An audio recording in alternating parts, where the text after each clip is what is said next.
Students, welcome back to one more video of Special Biotonic. Now, in this session, we'll talk about morphology of flowering plants, and from this chapter, we'll talk about the structure of flower. So, watch the video till the end. Students, we know that flower is defined as it's a modified stem which is meant for sexual reproduction. So, in a nutshell, flower is a modified stem which is used for sexual reproduction. Now, we know that this flower consists of various parts. The stalk of the flower is called as pedicel. Now, this pedicel leads to a broader portion. This broader portion is called as thalamus. This thalamus holds various floral whorls. Now these floral whorls are, first is calyx, second is corolla, third is androecium, and fourth is gynoecium. Now the members of the calyx are called as sepals, member of corolla are called petals, androecium, their members are called as stamens, and gynoecium, their members are called as carpels or pistils. Now these floral whorls are broadly divided into two parts. Now, as we know that calyx and corolla, they don't take part in sexual reproduction directly, therefore they are called as non-essential whorls or accessory whorls, whereas androecium and gynoecium, they take part in reproduction directly, therefore they are called as essential whorls. So remember the term non-essential whorls and essential whorls.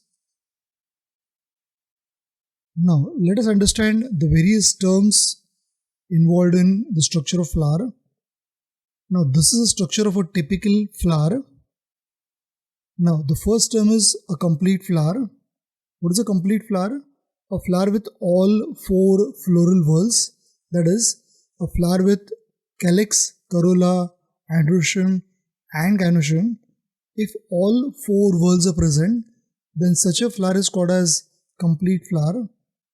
Now, if any one of the whorl is missing, like if calyx is missing and other three whorls are present, in that case, such a flower is called as incomplete flower. So how do we define incomplete flower? A flower with one or more floral whorls absent is called incomplete flower. Now when you look at the reproductive parts in flower, androecium and gynoecium, these are reproductive parts in flower. Now if a flower shows both androecium and gynoecium, then such a flower is called as bisexual flower. The good example of it is salvia, which we can see in the left diagram. If the flower shows either androecium or gynoecium, in that case, the flower shows only one sex. So such an individual flower is called as unisexual flower, which is also called as imperfect flower or monophrodite flower. Now these bisexual flowers are also called as perfect flower or hermaphrodite flower. Please make a note of this. Now accordingly, if a male flower is present, then such a male flower is called as staminate flower, which has got only androecium and gynoecium is absent. In case of female flower, only gynoecium is present, whereas androecium is absent. Such a female flower is also called pistillate flower. So unisexual flowers can be staminate flower or pistillate flower. We have one more category here, that is neuter flower. In such cases, the flowers doesn't show androecium as well as gynoecium. A good example of it is sunflower. Now look at the maize plant. In case of maize plant, the same plant shows both type of unisexual flower. The term monoecious is applied to the plant in which both types of unisexual flowers are present. If you see carefully in maize plant, at the tip we can see the male flowers, whereas in the axil of the leaf we can see female flowers. So both male and female flowers are present on the same plant. Such a plant is called as monoecious plant. Example is maize. If you look at Vallisneria, the sexes are separate. That is, male flowers are present on one plant, female flowers are present on other plant. So when unisexual flowers are born on two different plants, example is papaya or Vallisneria, such a plants are called as dioecious plants. So monoecious plant shows both the types of unisexual flower, that is male as well as female flowers, whereas dioecious plant shows either male flowers or female flowers. Please make a note of this. Now students, there are few more types of the flower. Now this is the first category, that is the types of flower based on position of ovary. Now depending on the position of ovary, there are three types of flower: hypogynous flower, perigynous flowers and epigynous flowers. Now what do you mean by hypogynous flower? Look at this diagram. Now in this case, ovary occupies top position. So ovary is said to be superior and other parts are coming from base of the ovary. So if you see the diagram clearly, ovary occupies top position whereas other parts are coming from base of the ovary. Now in this case, we can denote such flowers as G with line below. So G with line below means what? Ovary is superior and other parts are inferior. Now opposite of hypogynous is epigynous, where ovary is inferior and other parts are superior. So if you see the position of ovary, ovary is inferior, whereas other parts such as calyx, corolla, androecium, they are coming from top of the ovary. So we can indicate this with, say, a notation G with line above. Now the middle type is perigynous, where ovary is half superior and half inferior. In this case, we can denote the flower with G dash, means what? Ovary is half superior and half inferior. So students, based on position of the ovary, there are three types of flower. Hypogynous means, hypo means below, gynous means gyne. So other parts are coming from base of the ovary. Epigynous means what? Epi means above, gynous means ovary. So other parts are coming from top of the ovary. Whereas in case of perigynous, they are half superior and half inferior. I hope you are understanding these types. Now let us understand the detailed part of the flower, which we know very well. Now let us start with the first whorl, that is calyx. Now we know that calyx is the first whorl of the flower. Their members are called as sepals. Now these sepals are usually green in color, so they help in photosynthesis. They are present outermost, that is, it is the outermost whorl of the flower. So therefore, this calyx protects inner whorl during bud condition. Now, the sepals may be free or fused. When the sepals are free, such a flower is called as polysepalous flower. The condition is called as polysepally. Sometime it may happen like the sepals may be fused. So in that case, the term is gamosepalous condition. So when sepals are free, it is polysepally. When sepals are fused, it is called as gamosepally. Very easy to understand. Now, second is the corolla. Corolla is the second whorl of the flower. Their members are called as petals. Now, these petals are usually colored in nature, which we know very well. Now, these colored petals attract pollinators for pollination. Even during bud condition, they protect the inner whorl. Similar to sepals, if the petals are free, the term is polypetally. If the petals are fused, it is called as gamopetally. So remember the word like polypetally, gamopetally, polysepally and gamosepally. Now, there's a term called as estivation. Now, what is estivation? The term is very easy to understand. The arrangement of sepals and petals on the flower is called estivation. Now, basically, there are four types of estivation: valvate, twisted, imbricate, and vexillary. These are all four types which are very easy to understand. Now, let us look at the first type, that is valvate estivation.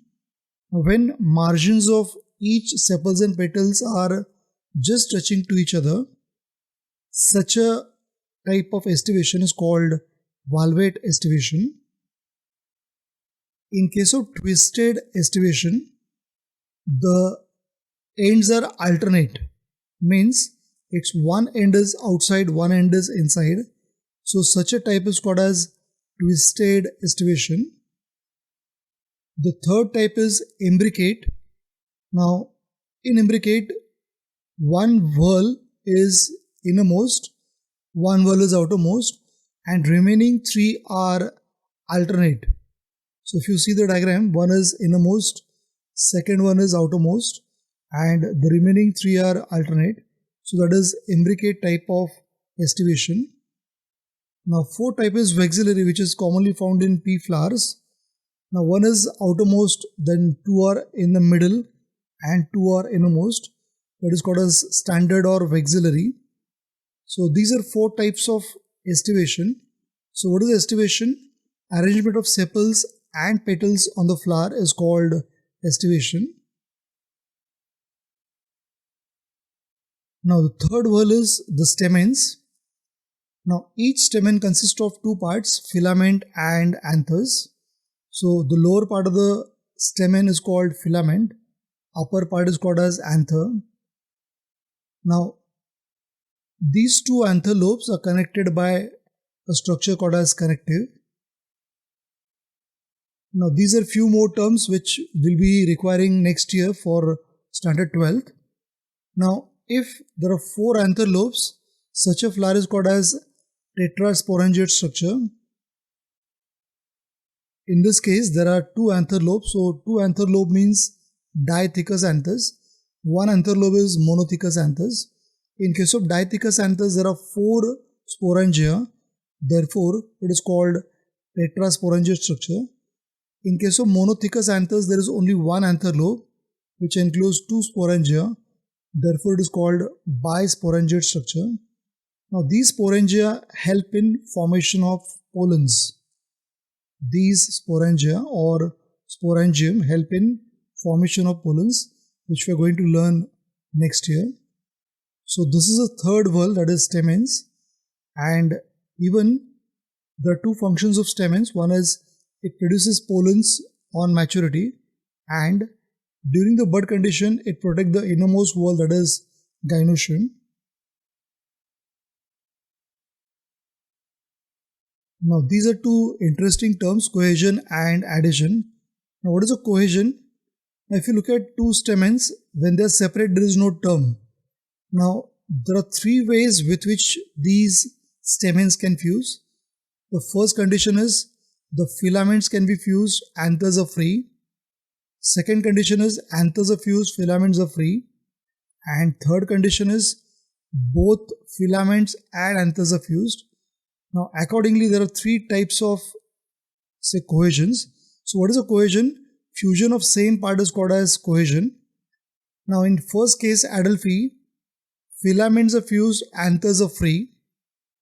In first type Adelphi, filaments are fused, anthers are free. Now this Adelphi is of three types, which you can see in the diagram. Now in first case mono Adelphi, mono means single, all filaments are fusing and forming one bundle. Therefore such a condition is called mono Adelphi. In case of hibiscus we can see monoadelphous condition, that is all the filaments are fusing and forming one bundle, that is called a staminal tube through which the style passes.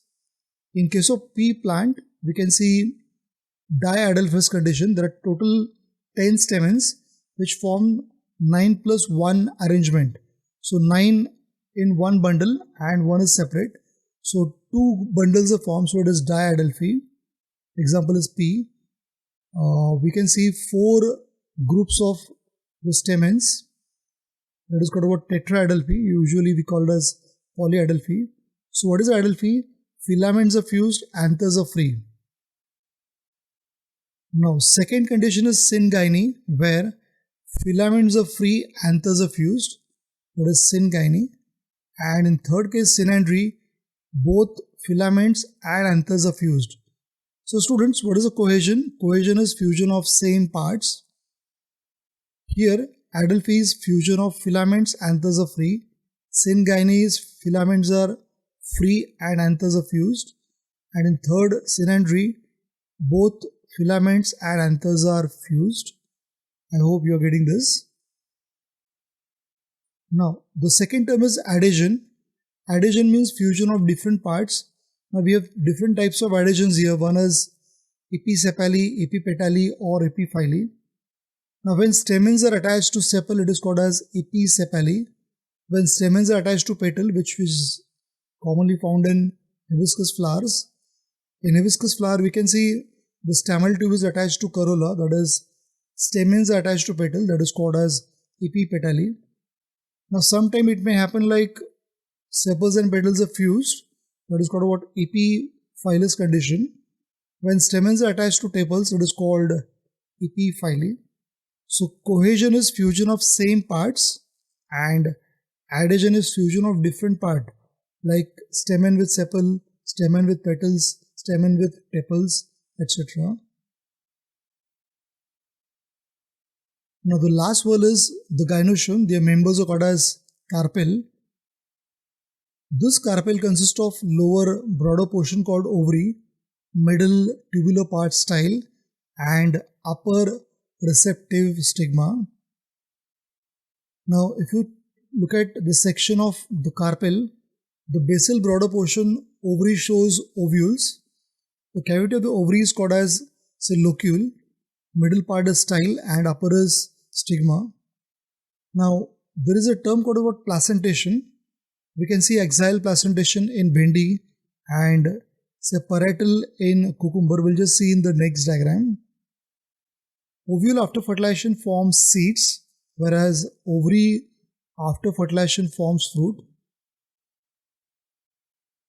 Now this is the diagram of placentation.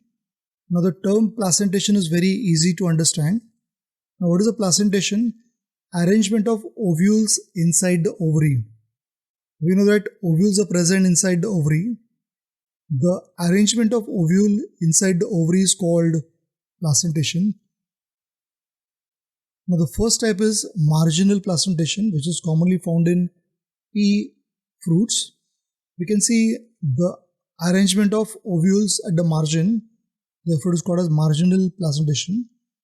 Now in case of axial placentation, which is commonly found in bhendi, there is ladyfinger. In this case, ovary is multilocular and ovules are arranged at the center, that is axial placentation. In case of parietal placentation, which is commonly found in say cucumbers, that is kakadi, you can see the ovules are arranged at the periphery. Parietal means ovules are arranged at the periphery, that is the parietal placentation. Now fourth category is the basal placentation, which is found in wheat, maize, etc. The ovules are arranged at the base and ovary is unilocular, that is it has only one chamber. In case of last, that is free central, which is commonly found in fig. In this case, the ovary is unilocular and the ovules are freely arranged at the center. So students, marginal, axial, parietal, basal and free central, these are different types of placentation. So students, I hope you are clear with the structure of flower, its various floral whorls and terms such as estivation and placentation. So stay home, stay safe. Thank you.